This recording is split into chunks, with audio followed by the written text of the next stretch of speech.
জাতীয়তাবাদী ছাত্রদল ঢাকা বিশ্ববিদ্যালয়কে একটা রাজনৈতিক ক্যাম্পাস নয়, বরং একটা একাডেমিক ক্যাম্পাস হিসেবে দেখতে চাই। আমরা আবাসন সংকট, খাদ্য সমস্যা এই দুইটাকে অত্যন্ত গুরুত্বপূর্ণ মনে করি। নারী শিক্ষার্থীদের জন্য আবাসন একটা খুবই গুরুত্বপূর্ণ বিষয়। তাদের স্বাস্থ্য সুরক্ষা নিশ্চিত করা। এখন পর্যন্ত অনিশ্চয়তা হচ্ছে যে ঢাকা বিশ্ববিদ্যালয়ে বিভিন্ন আওয়ামীপন্থী যে শিক্ষকরা রয়েছেন, তাদের যে কর্মকাণ্ড কিংবা বাংলাদেশ ছাত্রলীগ নামক নিষিদ্ধ সংগঠনটির কর্মীদের তৎপরতা আমাদের সন্দেহের বিষয়। এবং আমরা কিছুদিন আগে আমাদের বঙ্গমাতা হলে একটা অনাকাঙ্ক্ষিত ঘটনা ঘটে এবং আমাদের প্রার্থীরা মনোনয়নপত্র তুলতে গেলে সেখানে বাধাগ্রস্ত করা হয় তাদের।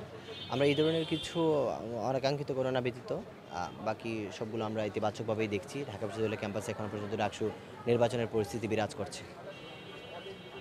দীর্ঘদিন পর 19 সালের পর এবার আবার ডাক্তার ইলেকশনের একটা পরিবেশ হচ্ছে, সেখানে আপনি কেমন সাড়া পাচ্ছেন?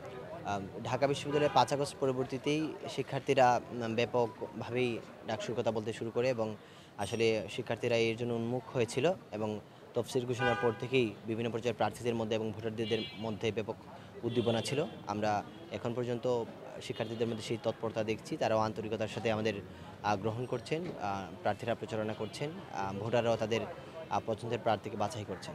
ডাকসুকে ঘিরে অবশ্যই আমরা সবসময় সাংগঠনিক রাজনীতি অভ্যস্ত এবং আমরা শিক্ষার্থীদের দাঁড়ে যাওয়ার চেষ্টা করছি। যেখানে শিক্ষার্থীদের সমাগম হয় সেখানে আমরা যাচ্ছি, তাদের সাথে কথা বলছি এবং আমাদের যে ফর্মালিটিসগুলো আছে সেগুলো আমরা অনুসরণ করছি। এখনও যেহেতু প্রচারণা শুরু হয়নি আনুষ্ঠানিকভাবে, সুতরাং আমাদের আসলে বিভিন্ন সীমাবদ্ধতা রয়েছে। শিক্ষার্থীদের জন্য আমরা প্যানেল ভিত্তিক সবাই একসাথে ইশতেহার ঘোষণা করব এবং সেই ইশতেহার ভিত্তিক আমরা কাজ করব। কিন্তু আমরা আবাসন সংকট, খাদ্য সমস্যা এই দুইটাকে অত্যন্ত গুরুত্বপূর্ণ মনে করি। নারী শিক্ষার্থীদের জন্য আবাসন একটা খুবই গুরুত্বপূর্ণ বিষয়। তাদের স্বাস্থ্য সুরক্ষা নিশ্চিত করা।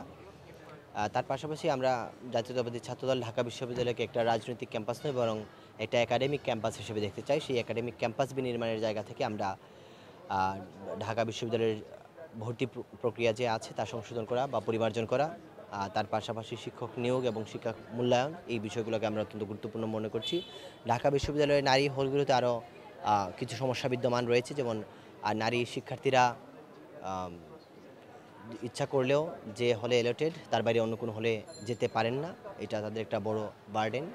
তাছাড়া আমাদের যে ক্যাম্পাসের বাইরে যে 3টা হলগুলো আছে সেগুলোতে নারীদের স্বাস্থ্য সমস্যা অত্যন্ত প্রবল। যদি কোনো নারী শিক্ষার্থী অধিক রাত্রে অসুস্থ হন, তাদের সেবা দেওয়ার কোনো প্রক্রিয়া নেই এবং কিছু হলে এই ধরনের প্রবণতা আছে যে হলগুলোর ভেতরে নির্দিষ্ট সময়ের পর মুভ করার বিষয় নিয়েও অনেক রেস্ট্রিকশন আছে। সেই সব একদম খাঁচাবন্দি করে রাখার যে বিষয়গুলো, সেগুলো থেকে আমরা নারী শিক্ষার্থীদের মুক্তি দিতে চাই।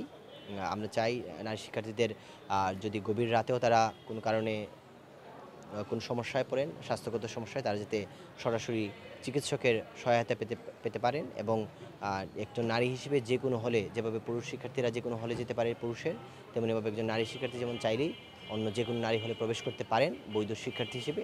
আমরা ঢাকা বিশ্ববিদ্যালয়ের প্রশাসনকে সেই বিষয়ে জাতীয়তাবাদী ছাত্রদল নির্বাচিত নেতৃবৃন্দ সেই বিষয়ে কাজ করবেন।